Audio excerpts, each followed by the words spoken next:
Good morning and welcome to Health Matters with the Medicine Center Pharmacy. I'm your pharmacist, Paul White. We're very glad you joined us. Before we begin, I'd like to thank our sponsors, Cleveland Clinic Mercy Hospital, Studio Arts and Glass, Gen Or Appraisals and Liquidations, and of course, our socially distant technical producer, J.D. DeAngelis. Today, Brad and I are broadcasting from our administrative offices, and our guest is Chris Fankhauser. Do I have that right, ma'am? Yes, you do. Okay. DPT, Executive Director of Hospice Services at Cleveland Clinic Mercy Hospital. It is both National Hospice and Palliative Care Month and National Caregiver Month. We wish to express our admiration and gratitude for all the caregivers listening to the show today. Good morning, Chris, and welcome to the show. Good morning, and thank you for having me. Hospice care is not just a place to go to die. Across the United States, over 5,500 hospices provide medical services for pain management, lend emotional support, and offer spiritual resources and therapies as patients enter their last stages of life. Some interesting facts about hospice care. Cancer is the largest category for hospice diagnoses, accounting for 37% of patients. Over 65% of patients' pain was brought to a comfortable level within 48 hours of admission and assessment. Over 70% of families would rate their hospice care for their loved ones as excellent. While hospice care is being used more often, many families wish they had placed their loved one in the care of a provider sooner so their loved one could have been more comfortable during their last days. Over 60% of patients only received care for 29 days. Please join us this morning as we honor and celebrate those tireless workers who provided invaluable service and make a difference every day in the lives of patients and families they serve. This morning, we're going to talk with Chris to learn more about these services and how you can receive care when it's needed most. So, Chris, tell us a little bit about yourself and your background. Sure, Paul, thanks. Again, my name is Chris, and I'm actually a physical therapist by trade. I went into the field of physical therapy several years ago. I knew that I wanted to help people. Nursing and needles, I don't think were for me, as I passed out every time I saw a needle at the time. So I went down the route of rehab and, have thoroughly enjoyed it. A couple years ago, came into this role here as the executive director for Mercy Hospice, and I absolutely love it. Absolutely love it. I've spent, the majority of my 20-some year career in long-term care working with the elderly. And it's a wonderful field. So what's your role at Mercy Hospice? I'm the executive director here at Mercy Hospice. So you must have many folks under your tutelage, is that correct? I do, yes. Our entire team all a huge team, but yes, I am the direct report for everybody. Some may think working with hospice care might be extremely difficult. So you said a little bit, but what drew you to this field? Honestly, Paul, it's a very personal story. I think that, over the last couple of years, what I found, especially with hospice, is that everybody who is in hospice or getting into hospice has a personal story of some sort. And mine is really no different. Back in 2009, I was pregnant with my son, and my grandmother was very independent at home, just decided one day that she didn't want to go to the hospital anymore. My parents went to go visit her. My mom, being a nurse, kind of talked with her and said, "Hey, well, Mom, what do you think about hospice care?" Explained what it was. We got her admitted onto hospice care at home. Fortunately, it was a very, very fast process to get hospice involved. Unfortunately, Grandma was only with us for 5 or 6 days after we admitted her, but it was honestly the most beautiful experience that we had. She was just very at peace. She was pain-free, and it was just a wonderful time for our family to be together and to learn more about each other and just be able to share that experience with Grandma together. And honestly, ever since then, I've been wanting to get into hospice some way, somehow, because I really just believe in the philosophy, and I believe that it's such just a huge benefit to so many people. So some of our listeners probably don't fully understand what hospice care is. So what is hospice care? Sure. Hospice care is actually, it's a special level of care for the terminally ill people, of all ages who choose to no longer elect curative care or aggressive treatment. They would rather have comfort care. In hospice, we do not really focus on the quantity. We focus on quality. We want each day, however long that person may be with us, we want each day to be all about quality and building relationships with love and respect and dignity. Years ago, when we had an infusion company, we were dealing with hospice patients, and this was really quite a while ago. And back then, they didn't really put you into hospice care until, as you just spoke, nearly at the time when the patient dies. And I think now that it is more frequently patient is brought into hospice care earlier. Is that about right? Yes, at times. At other times, it's all the patient and family choice. And I can only speak from my personal experience. Had we addressed hospice any earlier with my grandmother, she would not have been ready. And I don't think that we would have been ready because she wasn't. You look back at all of the signs over the past several months before we did elect to get her into the hospice care, and all the indicators were there. Hindsight is always 2020. I'm just very grateful that we did have time with, her in hospice. And again, it's a patient and family decision. People are only ready when they're ready. So let's talk about some of the services that Mercy Hospice provides for patients and families. Absolutely. Hospice provides nursing care, assistance with personal care, activities of daily living, the bathing, the dressing, all of that type of thing, pain management, symptom control, medication supervision and assistance, a lot of education to all members of family and friends, ensuring that the appropriate medical equipment and supplies are in place, and last but not least, emotional and spiritual support. Okay, that's a big list. Chris, who's typically part of the hospice team? Brad, the core team consists of nurses, hospice aides, social workers, chaplains, physicians, medical directors, and volunteers. Okay, so can you touch on the hospice philosophy? Absolutely. So the hospice care was originally developed by a lady named Dame Cicely Saunders. She's actually the sole founder of what our modern hospice care is. She trained as a nurse, then as a social worker, and then later in her career, finally as a physician. She insisted that the terminally ill patients, no matter what age they were, that they would live out their final days with dignity, compassion, and respect. And I'm actually going to quote her here. You guys may have actually heard of this before, but one of the most famous quotes with her, which absolutely wraps up the true philosophy of hospice, is, "You matter because you are you, and you matter to the end of your life. We will do all we can, not only to help you die peacefully, but also to live until you die." And that is just such a true statement. So who is hospice care appropriate for? Hospice care is appropriate for anybody with a terminal illness that no longer wishes to receive, that curative or aggressive treatment. They want to receive the comfort care. They're choosing to focus on pain and symptom management rather than seeking that aggressive and that curative treatment. So, Chris, who decides whether a patient should go to hospice service? A lot of the times it's the family that kind of makes that decision, and then they contact the physician if they haven't been, at a physician's office lately. A lot of the times it's a physician that might bring it up, especially if it's somebody who is seeing their physician on a regular basis. But together, it's a family choice. Family must be in agreement, and then then if the physician must say that hospice services would be needed. So, what about the process? How long does it take to set up hospice care after a decision has been made?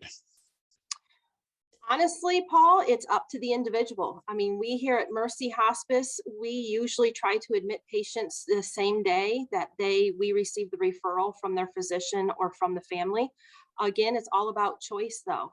We have some folks that don't want to sign onto hospice care until the weekend when they have family members that come out from out of town, or, it really is, it's just all about the patient choice. So as soon as we receive that referral, we, pick up the phone, we call the patients and the family, and together we work out a plan.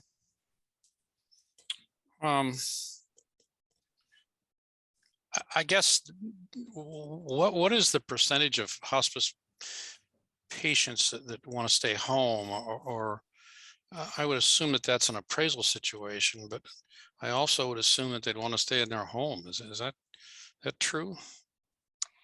Yes and no. I would say that a lot of the patients who start out at home, they definitely do want to stay at home. Yes. Some folks, are in nursing facilities or assisted living facilities and are referred to hospice. So we see them there. In all honesty, it's all about what's best for the patient and the family. We do have a lot of people also at home.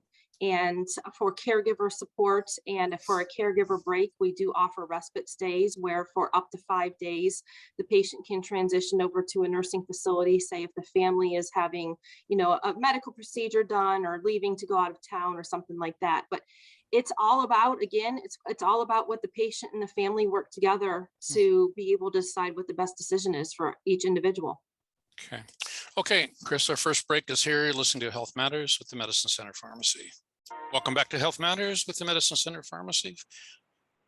Flu vaccine, along with Moderna and Janssen COVID vaccine, are available. Boosters also, as I understand. And please stop by any of our stores to get vaccinated. No appointment is necessary. So, Chris, what type of changes do loved ones have to make in the home setting for a hospice patient? Honestly, Paul, it's very individualized. If any medical equipment is needed, such as a bed, chair, oxygen, those types of things, we deliver all of that and we make arrangements to have it there. I would say very minimal changes to the actual home as far as setting things up, maybe moving a few pieces of furniture around. And, we encourage all of our families to really participate in the loved one's care. I know at least with my personal experience, my entire family stayed at my grandmother's house the entire time that she was on hospice services. So the changes that we made to that house were air mattresses everywhere so we could sleep, and just we made it work for us. So honestly, it's up to each family. Interesting. So special equipment, if it's needed, is there someone who helps with that, navigate purchases or rentals or that sort of thing? Absolutely. Any of the equipment that is needed to help care for the patient is included underneath the hospice benefits. So the equipment that doesn't need to be, rented or paid for or anything by the family. And our team of nurses and aides, along with the chaplains and social workers, as they regularly make the visits with the patient and the family, they work together during the entire time to see what type of equipment would be necessary at that given time. What's needed in the first week may be a little bit different than what's needed in weeks 3 or 4, and so on and so forth. So it's continually changing, and we just go ahead and place the orders for drop off and pickup or exchange of different equipment and see what works best for the family and the patient. Okay, Chris, how often is hospice care received? At the beginning, Paul, or excuse me, Brad, I'm sorry. At the beginning, I would say a little bit of everybody comes out for the first week or so. At the beginning of the journey, there are several visits by every team discipline setting up their plan of care. And based on what the family and the patient needs and what they want, that the number of nursing and hospice aid visits, social worker visits, chaplain visits are then kind of determined together. As we kind of go out through the entire journey, a lot of the times the overall visits are not needed as frequently, but then as the patient does approach end of life or as symptoms change, the number of visits will increase. So it's kind of an ebb and flow type, situation, and it all depends on what the patient and the family needs and wants. So what if the patient's condition improves? Can the patient go on and off of hospice care as needed? Oh, absolutely. The need for hospice is continually reevaluated on a regular basis by our team, which includes our physicians and the patient and the family. If they decide they would like to go off hospice and seek aggressive treatment, either outside of the hospital or in the hospital, they absolutely can do that. If after that treatment, or if they change their mind and they want to come back onto hospice, as long as there's a physician that deems that hospice care is still appropriate, that's not a problem at all. So, um, in these days of having to have prior authorizations for many sorts of treatment, and so you just said that they could bounce in or bounce out basically of hospice. How difficult is it to get an approval to put someone to hospice, and how difficult, I guess, is it to bring somebody back if they decide to roll out? It's not difficult at all. It's a very, very easy process. Honestly, the main thing that is needed for the admission to hospice is the order from the physician. And then we need to have those physicians state that the patient is terminally ill. From there, it's us doing the paperwork in the admission process. And it's the same thing every time the patient will want to come back onto hospice if they chose to revocate for whatever reason previously. As far as insurance, it's also a pretty easy process. Most insurances do convert back to the Medicare plan at the time of hospice benefits, and so it makes it a little bit easier. If the patient doesn't have insurance either, that's fine too. We see them all the same. Chris, what are the benefits of admitting a patient into hospice earlier rather than later? Brad, that's a great question. And I think that that's kind of, one of the underlying large questions that everybody has about, should I or shouldn't I, that thing. I know that from a personal experience, the hospice benefit was wonderful, even though it was only 5.5 days for us. The benefit with getting somebody onto hospice sooner, there's a multiple benefits.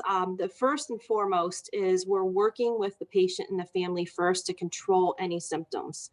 Once those symptoms are controlled, that family really has a chance to work with us. We build personal relationships with them. The patient and the family, once that patient is comfortable and symptoms are well controlled, they can really work on just building those spiritual and loving relationships with their family.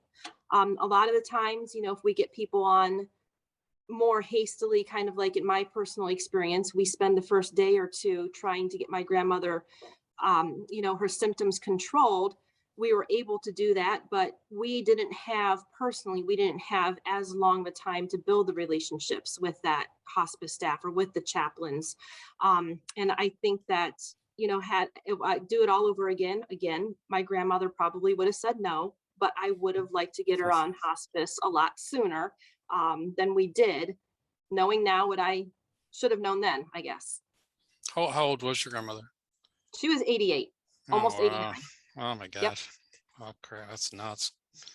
So how about hospital-based care? I guess let me back up a little bit.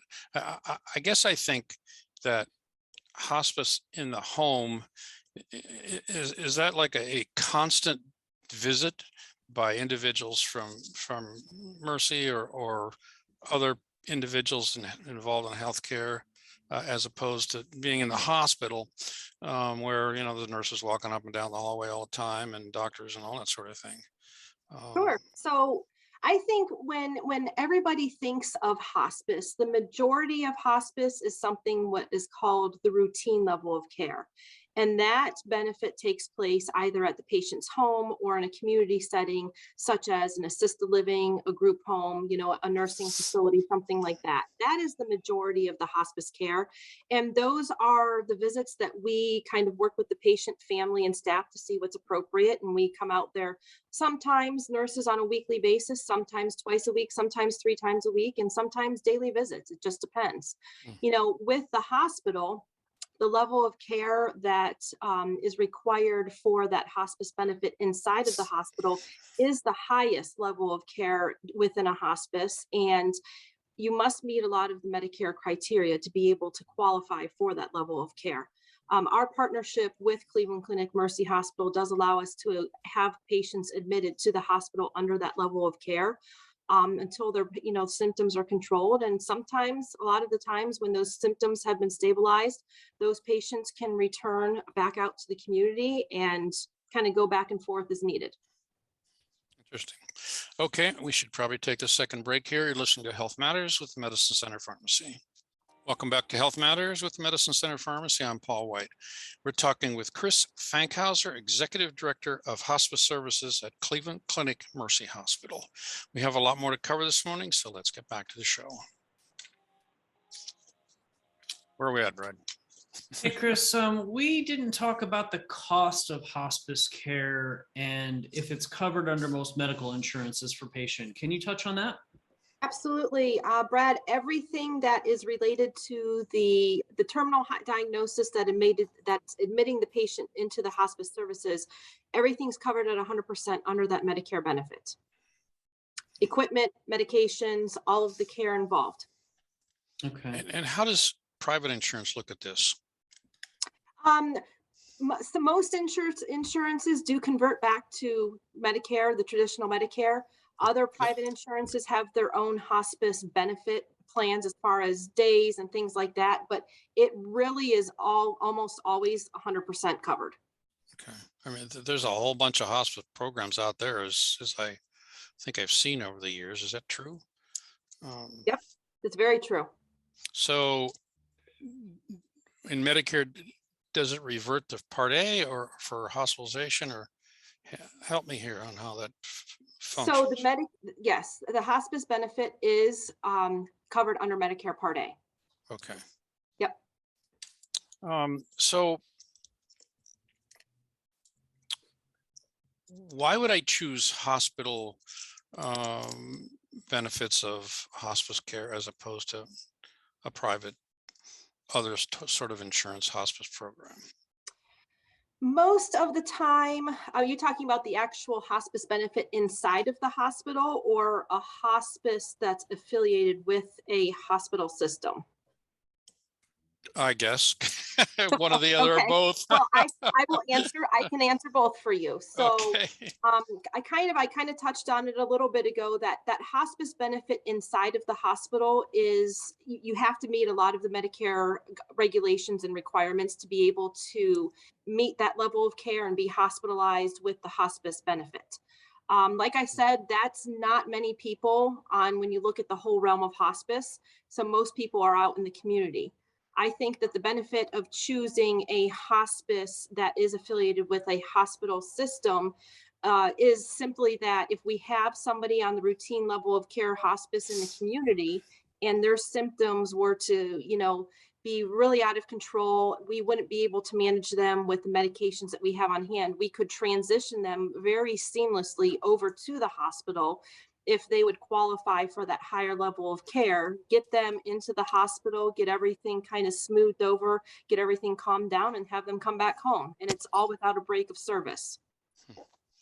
Not so frequently anymore, but some time ago, we used to hear a lot of myths about hospice care.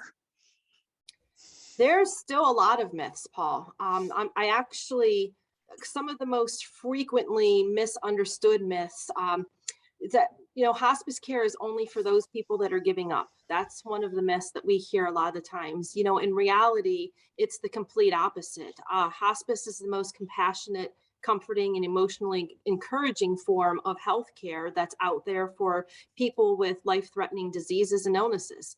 It's about helping the patients live their life to their fullest for whatever time that they have left, with being comfortable and surrounding my loved ones. Another myth that we very frequently see is that hospice, and I kind of covered this too with my own case, my grandmother, that hospice is only available or it should only be for people with a few days or weeks left to live. Hospice certainly does help patients in those situations, as it did with my family, but the fullest benefit does occur when the pain and symptoms are well managed, as I mentioned before, and the patients and their families then have all of that time to really make those personal and spiritual connections with one another. Go ahead. I'm sorry, you're up still. Go ahead. Oh, no, that's fine.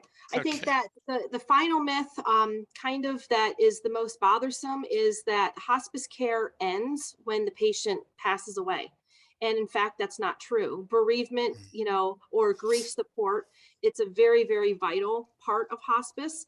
We do have our bereavement coordinator does work with families, during the time that the patient is on hospice and looking at that anticipatory grief. But here at Mercy, we do follow families for 13 months after the patient and the loved one passes away to make sure that the family is doing all right. So, okay, in this healthcare environment that we're living in right now, I would suspect that that hospice patients are separated from either the normal in and out hospital patients or the nursing home hospital individuals. Is that pretty true? It kind of varies. Yes, I would say, at the hospital, most of our hospice patients, again, they could be anywhere within the hospital, but we do try to have them all kind of on one floor together. Within nursing facilities, honestly, it's kind of all over the place. And I don't mean that in a bad way. I mean that in a good way. If we have a young lady or a gentleman that's been in that nursing facility for several years and that room has been his home for 2 years, we're certainly not expecting the family to move him just because he's on hospice. So, Mhm. if a patient is admitted into a nursing facility and signs up to hospice right away, they get the room that the family picks, and we, sign up with hospice and we're there. But I wouldn't say that they're really grouped together. And the wonderful thing now in today's day and age with everything that's going on with the pandemic is more and more places are far more educated on, how to just be proactive and remain healthy. And visiting restrictions are becoming fewer and far between now. Okay. So what about food? I mean, and special diets and all that. Is hospice, do they accommodate all this in the home as well as in the hospital or institutions? Well, the one benefit with hospice is patients can absolutely eat or drink anything that they want. It's all for pleasure. Anything that their family wants, anything that they like. As far as hospice services in general, we don't provide the food. The food is, part of what the family or the patient likes to have at home. But we kind of say that there's not really, it's all for pleasure. There's not really a lot of rules when it comes to diet restrictions. Folks that are not on hospice that may have a diet restriction, such as they require thickened liquids, or maybe their food needs to be modified and be ground up and be softer, or maybe they're following a low salt diet, those types of things. When somebody signs on to hospice, it's up to them whether or not they want to continue to follow those regulations. We certainly don't say yes or no, they have to. And it's all about pleasure and what's comfortable to them. I thought it was interesting. My father-in-law was in an assisted living and also the other portion of the home. And when he was living at home, he was used to having a shot of whiskey, in the afternoon. And so I thought, what are we going to do about this? Well, the doctor authorized it. Have a shot of whiskey, in the afternoon. So, hey, how good is that? Okay. So Wonderful. that's neat. Okay, so this is also National Caregiver Month.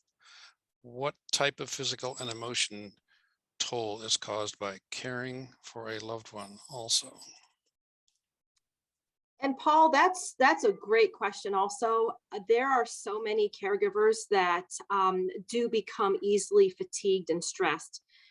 We definitely think it's very important for the caregivers to take care of themselves. And a lot of the hospice benefit is our education to them on how to make things easier while they're caring for a loved one. We sometimes see family members put everything that they have into caring for a loved one, and then at times they forget about themselves. I think we kind of did that again with our own family, and we had to remind ourselves to take care of ourselves, go out and enjoy, family walks and just get out of the house for a little bit to really regroup and get some fresh air. Sometimes, like I said, it's simple as taking a walk like we did, and sometimes it's just, having the family members or friends that are taking care of the patients go out and meet up with friends and family, have a dinner to just really rejuvenate the caregivers. So, what are some common family caregiver issues that come up? Caregiver burnout is one of them, and it can certainly happen to anybody, especially when there's not enough time that the caregiver takes to give to themselves. Often with larger families, each family member can kind of take shifts per se. And a lot of the times with larger families too, each family member can be at a different stage of acceptance with what's going on with the loved one's disease and the progression of that disease. Our nurses and aides can definitely help ease the burden of the patient by coming out to the home more frequently, providing showers if the family doesn't feel comfortable showering the patient. Our social workers and chaplains are a huge support for them, with the families, friends with emotional and spiritual needs as well. Is there an average time that someone is in hospice, or is that statistic not carried? No, it is. It's the length of stay does vary. I think it's probably around 20 to 30 days, about 30 days right now. Of course, we do have a lot of folks that are on hospice services for a week. That we also have people that are on hospice services for well over a year. Okay. We should probably take our final break here. You're listening to Health Matters with the Medicine Center Pharmacy. We are back with Health Matters. This is our final segment, so let's get back to the show. Okay, let's talk about the types of services that Mercy Hospice provides for support or bereavement programs for caregivers. Oh, absolutely. Mercy Hospice not only works with the families, as I mentioned before, with that anticipatory grief, but the individualized bereavement support is also provided for the 13 months following the death of the family member and the death of the patient. We offer support groups with various times and locations throughout the month on a regular basis.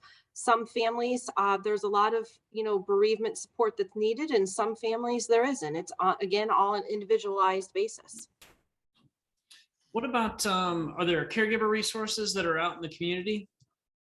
Yes, there are. And our social workers do a great job, along with our bereavement coordinator and our chaplains. They all do a great job working with the family members and getting them in touch with some of those different areas.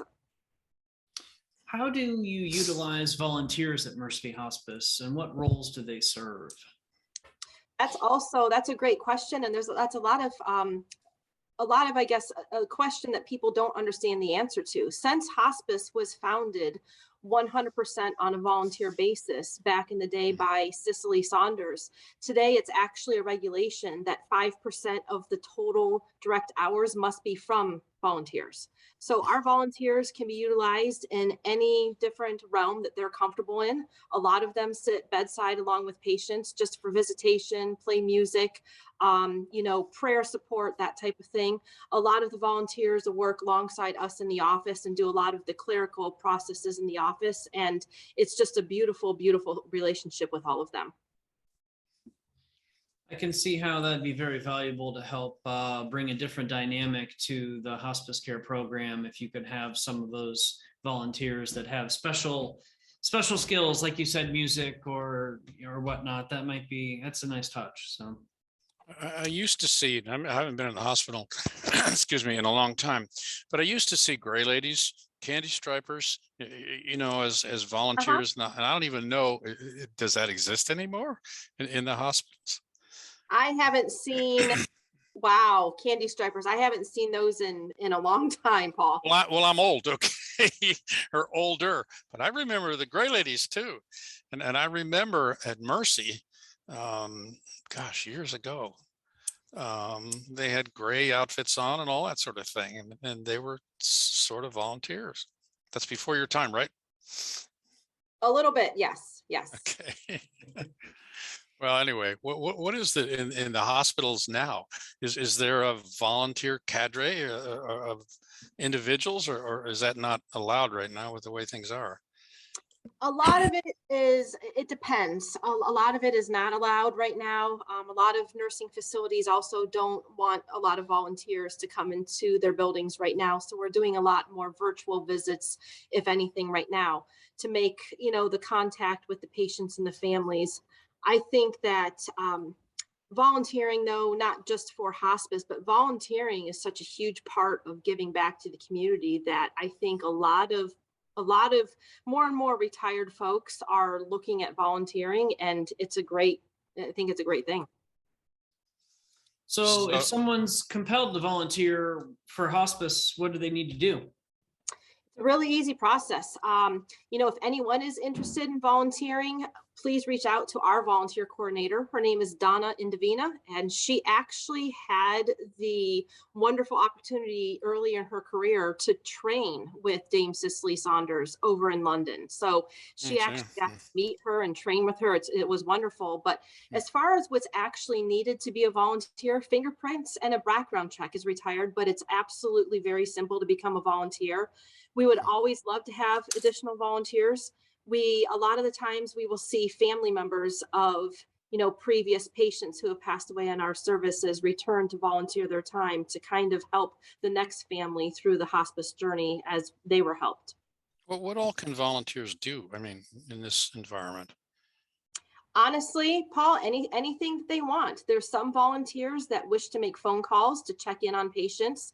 There's some volunteers that would like to make bereavement calls for some of the folks who are on the bereavement program. A lot of the volunteers do want to have direct patient care, so they're able to sit vigil with them bedside. They're able to provide companionship. If some of the volunteers, if they have a specialization, like, mentioned earlier with music, we had a harpist at one time that was able to play the harp for some patients. Some people with volunteers have pets that are certified and will, come visit with pets. And there's other volunteers that really don't want to have a whole lot of patient contact, but they do want to help in the office. So we have those people come here all of the time to help with decorations. So we have volunteers that make our quilts. We have volunteers that come in and do a lot of our filing for us. I mean, anything that they want to do, we can definitely make a place for them. So will you decorate their home for Christmas? We can. Okay. I was just thinking, some people, particularly older folks, I'm not going to put a tree up anymore. And, this too much trouble and, all that kind of stuff. And even a lot of younger people too. And in fact, I was just talking to somebody yesterday and I said, what do you mean? I said, you're a young person and why aren't you going to get the spirit for a little bit anyway? They don't have to be children anymore, and I would think that would be one of the really special things for a hospice patient, be a small tree or something like that. Absolutely. And our entire team loves doing that too. So a lot of the times, the nurses and the aides, especially because they're out in the homes more frequently, will help with decorating and setting up Christmas trees to help the families that can't do that. Okay, so let's say I'm a hospice patient, okay, and I don't really require a lot of attention or a lot of care. Do you still have a regular visitation schedule for somebody like that? Absolutely. Absolutely. It's completely up to you and your family. A lot of, the nursing visits are based on the medical need. As you said, if you don't require a whole lot, maybe we come out once a week and maybe our aides come out once or twice a week and just help with companionship. That type of thing. We also have the aides come out with not so much you, Paul, but the ladies will come out and, do their hair or fingernails. There's a lot of times we've actually had our staff go out on a weekend and help get the patient ready for a family wedding that's going on. And those types. You mean I can't get a haircut or anything like that? we could try, but I don't know if the hairstyle might be a little bit out of whack there. Okay, it still grows. Hey, listen, we're really short on time, so I really appreciate you coming on today, and we learned a lot. And hospice is really amazing. People years and years ago just died, and maybe the family wasn't even around or whatever. And I'm sure the family is always encouraged to be around and frequently in a hospice environment. So can you leave your contact information, Chris, for the listeners so they can get in touch or get more information? Sure, Brad. Yes. Anybody who is interested in volunteering or would just like any additional services or information about the hospice services, please call our office. Our number is area code 234-203-3223. Okay. We got to rock it throughout. We're out of time. Okay. Thank you. you very much. Thank you very much, Chris Fankhauser, DPT, Executive Director of Hospice Services at Cleveland Clinic Mercy Hospital. And we'd like to remind our listeners, if you suspect you have a medical issue, please contact your healthcare provider. Thanks to our sponsors, Cleveland Clinic Mercy Hospital, Studio Arts and Glass, January Appraisals and Liquidations, and of course, our technical producer, JD DeAngelis. As always, we thank you, our listeners, for joining us on Health Matters with the Medicine Center Pharmacy. Have a healthy week, and we'll see you again right here next Friday on News Talk 1480 WHBC.